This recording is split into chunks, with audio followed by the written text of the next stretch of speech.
Hi guys and welcome back to the channel. In review today is Mission Impossible Dead Reckoning Part 1 on 4K Blu-ray. Let's take a look at the tech specs. It was shot on Sony Cinealta Venice and Arri Alexa cameras in 4, 4.5 and 6K resolution. It's got a 4K DI, the aspect ratio is 239:1, it's got a Dolby Atmos soundtrack, the disc supports HDR10 and Dolby Vision with a full enhancement layer for the Dolby Vision grade. The HDR10 grading has a maximum content light level of 997 nits and a maximum frame average light level of 382 nits. It's a 100GB disc, the average bitrate is 52.43 MB per second, the runtime is 163 minutes and it's rated 12. Your mission, should you choose to accept it, is delivered with a well-rounded 2160p transfer that doesn't fail its objective of producing better detail and clarity, more accurate colour reproduction and improved black levels that the superior format of UHD typically offers. Dead Reckoning is the first in the franchise to be shot all digitally, a choice that the production team made due to the impracticality of shooting on film, especially with the elaborate stunt work. But in an effort to create a filmic look akin to the previous entries in the franchise, the image has been adorned with a layer of digital grain, courtesy of real-time texture mapping company Live Grain. The application is a bit heavier than some other movies that follow this process, and the result isn't completely authentic in its appearance, but it still manages to adhere to the creative vision and give the image a film-like look. The grain, along with the use of Panavision anamorphic lenses, does contribute to a slight hint of softness on the picture, but there's still plenty of finer detail on offer nevertheless, and the native 4K transfer reveals a satisfying amount of nuance and intricacy on the image. Environments have a good field of depth, and interiors such as the sprawling Abu Dhabi airport and the lavish Ducali Palace have great detailing, as do exterior settings like the grandeur of the streets of Rome or the spectacular vistas of the Norwegian mountains, standing in for the Austrian setting. Textures and pattern work on clothing pieces also show great levels of refinement, evident on jackets, hats and tailored suits, and facial features are likewise well detailed with hair, makeup and natural skin textures all being nicely highlighted. Although the majority of the location shoots and stunt work are done for real, there are occasions where CG has to be employed, and these moments are well integrated and don't appear too false as to ruin the immersion. The film features a natural colour palette that isn't excessively saturated but rather organically portrayed and appropriately graded for each setting. Subsequently, both flavours of HDR, whether HDR10 or Dolby Vision, bring a range of enhancements to the palette. The gold and orange hues from the sands of the Arabian desert have a nice rich warmth. The blue, purple and red shades from the exotic lighting at the Midnight Gala display a good amount of vibrancy. And the earthy green, grey and brown tones from the mountainous landscapes of Norway are lush and authentic. The image isn't a scorcher in terms of the brighter highlights, but certain light sources such as sunsets, the exterior of the gala, and various other nighttime lighting all have a good intensity to them.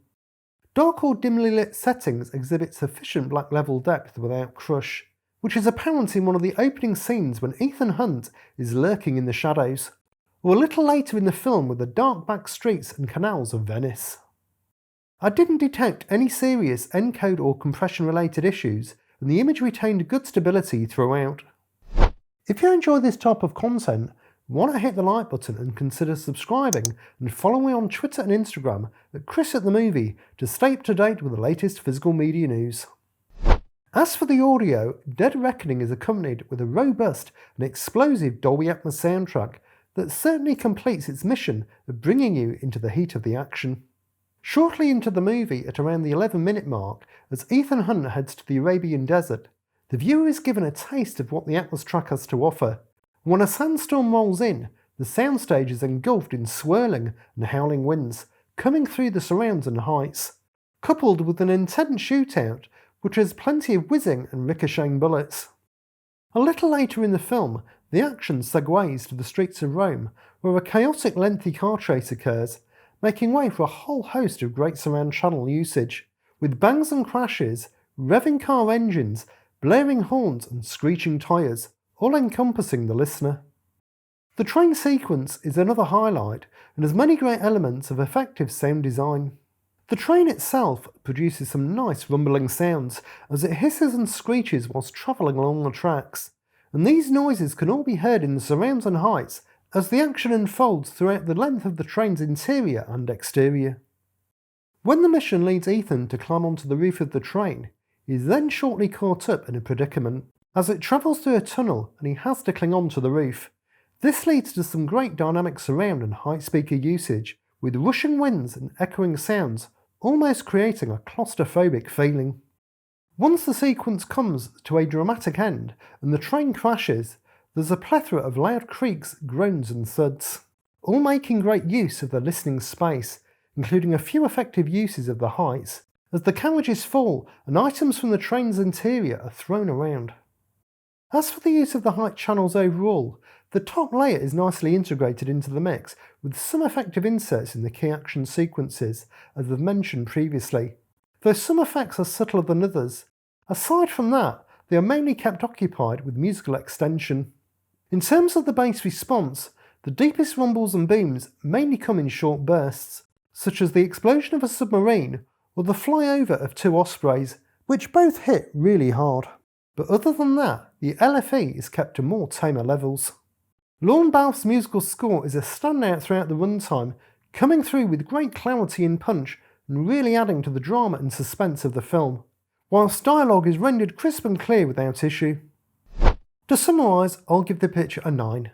Though it sports a slight hint of softness, due to the lenses used and the layer of grain added in post, the digital source and the native 4K transfer still produces some great detail and clarity levels, accompanied by tastefully applied HDR grading that brings a range of subtle improvements to the overall image, all doing justice to the stunning location shoots and impressive stunt work.